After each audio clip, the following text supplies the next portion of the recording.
Welcome to the episode 11 Reality Podcast. I am your host, Ricky Valero. On today's episode, I am going to be breaking down episodes 5 of The Valley and Vanderpump Villa. Before I jump in, please do me a favor if you can. If you're listening on any podcast platform, leave us a 5-star review, leave us some comments. It goes a long way in helping support the Love and Reality Podcast. If you're listening here and watching on YouTube, thank you for the continued support. Hit that subscribe button, hit the like button, and even drop a comment. I would greatly appreciate it. Programming note here, folks. As you know, there are so many different shows happening right now.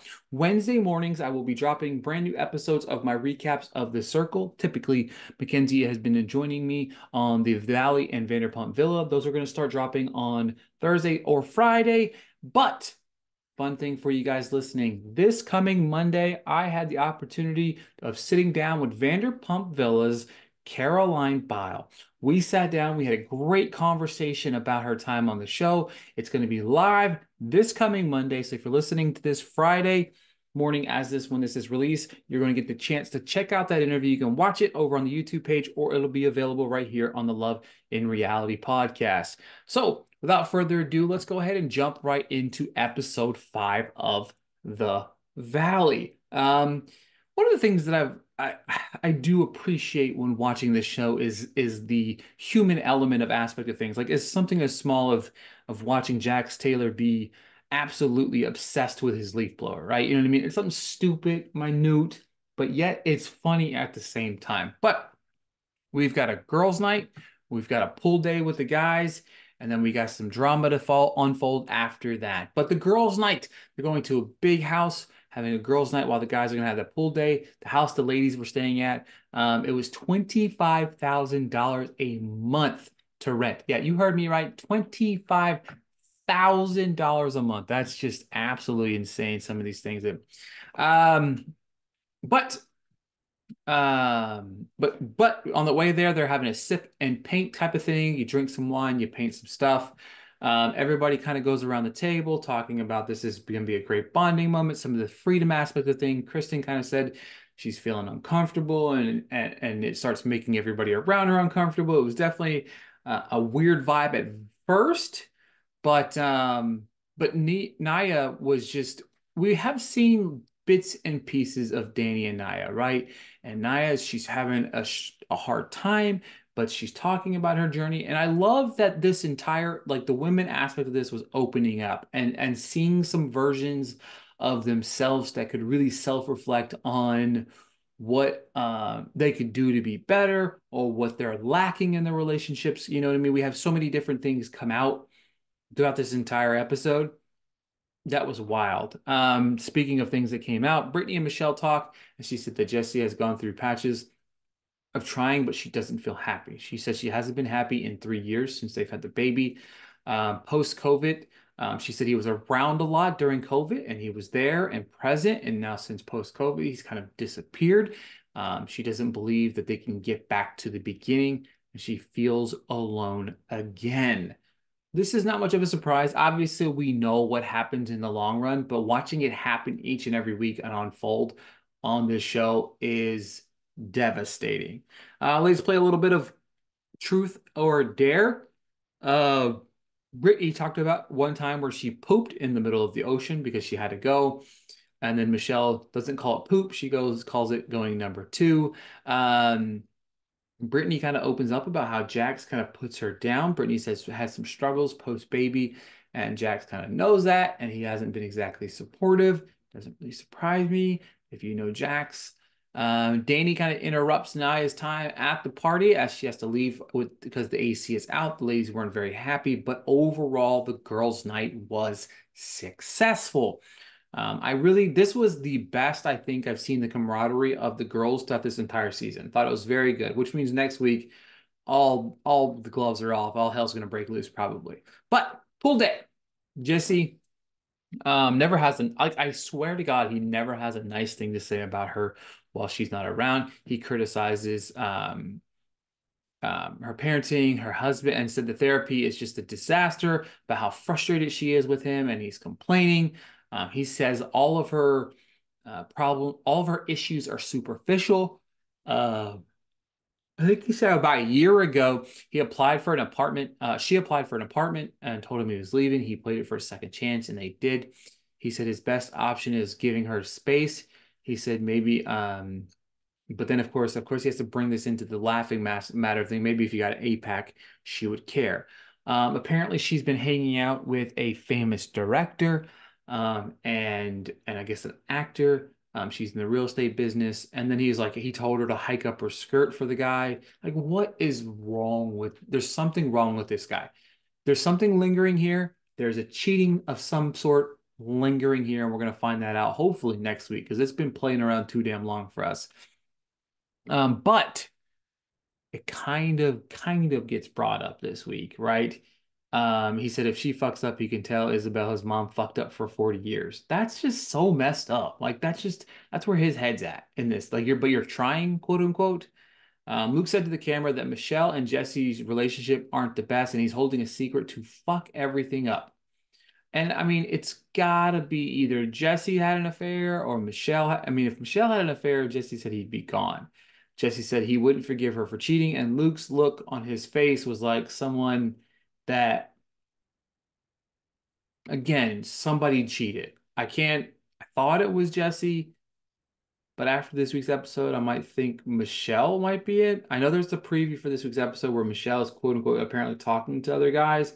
I don't know. I would love to hear you guys' thoughts on the scenario because it's definitely interesting for me. All right. Danny and Naya. Naya was struggling. She kind of got home. They finally got the AC fixed. I really love Danny and the way that he comforted her in this moment because there's been so many different things where we see men just not stand up, not be there, not want to kind of help with their significant others. You know what I mean? But he stood up. He was um, there for her, and she's kind of dealing with this highly functioning depression. Jackson, Brittany have a conversation. Like we're just having these post party, post pool day conversations. Jackson wasn't happy about Brittany drinking, even after telling her. He said, "Have fun, do what you want to do, etc., etc."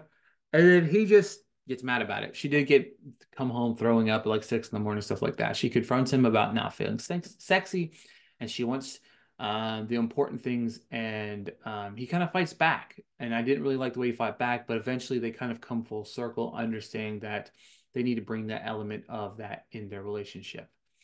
Jesse and Michelle are talking. Michelle confronts Jesse about the idea of not wanting to work on it and how she isn't happy. He asks if she wants it to work, and he does, but she doesn't know how she feels. I just feel like a wreck for this girl. I just feel absolutely terrible for this girl. I'm sad for her. I'm upset. I want to cry for her. I want to cry with her, and all of these things.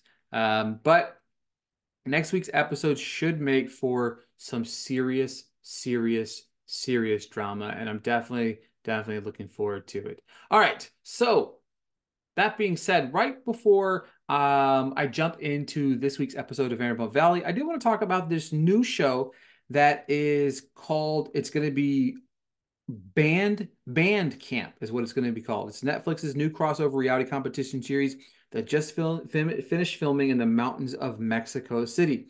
The show is rumored to be hosted by Taylor Lewan, who is a former National Football League player, and he's also a Barstool podcaster. He hosts the show Bussin' with the Boys. They can officially announce, or we haven't officially announced the cast, but we have the rumored cast here. Avery Straub from The Mole Season 1, Trey Plutnicki from the Squid Game The Challenge Season 1, Lorenzo Nobello from Squid Game The Challenge Season 1, Shubham Goel from The Circle Season 1 and 5, Irina from Love is Blind Season 4, Gabby Butler from Cheer, Gio from Selling the OC, which I'm very excited about, Corey Taylor, QT from The Circle Season 6. If you just started watching The Circle, you just met her. Antonio Castanelos from The Mole Season 2, which has yet to air. And Brianna Ballram from An Unknown Show. I'm being told that that's going to be from Too Hot to Handle Season 6 is what I'm told she's from. So that should definitely be interesting. But yes, let's see here. Lewis Russell from Too Hot to Handle Season 5. Lexi Goldberg from The Ultimatum Queer Love.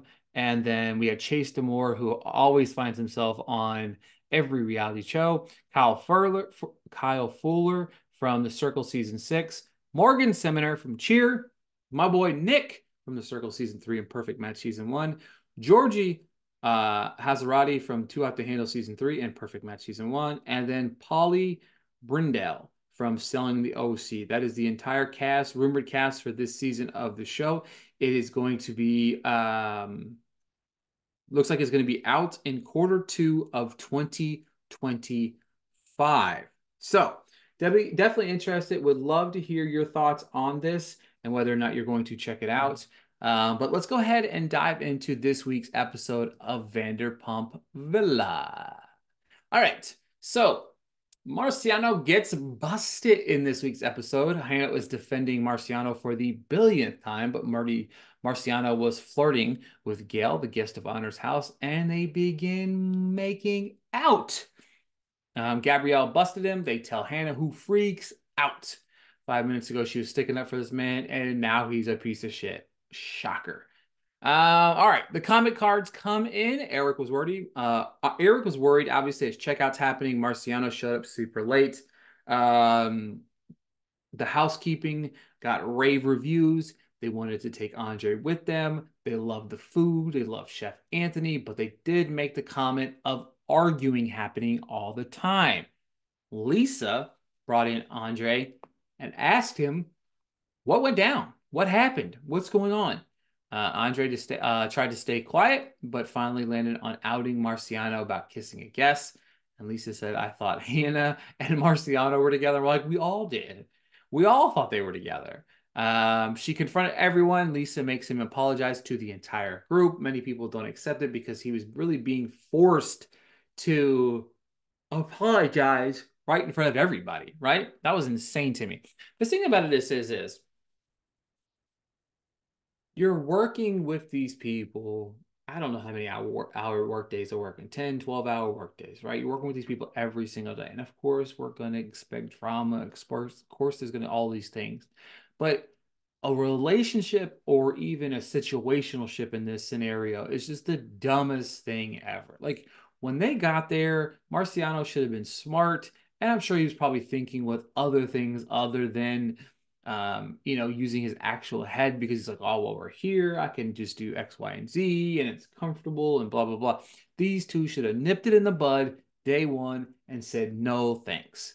But Lisa tells Marciano she doesn't have the confidence as him being the lead server. She demotes him to the back of the house in the kitchen under Chef Anthony. Like, what a chef's kiss of a moment that was. He talks to Hannah. He apologized, but she gave it to him anyway. She tells him to fuck off, basically. And I loved every single minute of it. The next guests have arrived. Chiza. Five single men and one woman have come to have a good time. The ladies obviously were excited because the men have had the greatest of all times. But body shots happened 5 seconds after everyone arrived. Hannah took the first shot, followed by the rest of the ladies. They were taking body shots on these guys. They were playing games. They were just playing games. Whoever loses had to jump in the pool. The ladies were having fun by the pool. But however, Lisa was like worried because was dinner not going to be set on time because they're jumping in the pool with all their clothes on. However, she walks in. Everything was set for dinner. Lisa was impressed with the fact that they were able to play and also do their job at the same time, something that guys have struggled with from the beginning. The guys had no interest at all in Eric and his shots until a little bit later, and then the ladies were dressed to impress. Now, this is where things get interesting. Dan and Gabrielle are mingling after Hannah so Dan really had the hots for Hannah, and Hannah was just not vibing, you know what I mean? And I think it was just because of Marciano, the situation that was going on with Marciano. But Dan went over to Gabriella, was like, hey, how you doing? And Andre wasn't really enamored because he would just, he thought he and her were flirting, but you're flirting. Like, you're not together. You're not in a relationship here. Like, this is not us locking each other down right now. So as the episode's coming to an end, Dan asked to kiss her, and she said yes, and we see the two kiss. Loved it. Loved every minute of this episode. It was a great episode. I feel like it's hooking me in each and every week more and more. That being said, folks, stay tuned. This coming Monday, you're going to listen to my interview with Vanderpump Villa's Caroline Bile, who talks about her time on the show, how she got casted, and so much more. I'm very, very excited to share the interview with you guys because I had an amazing time chatting with her. Thank you guys so much for tuning into another episode of the Love in Reality podcast. I will talk to you guys next week.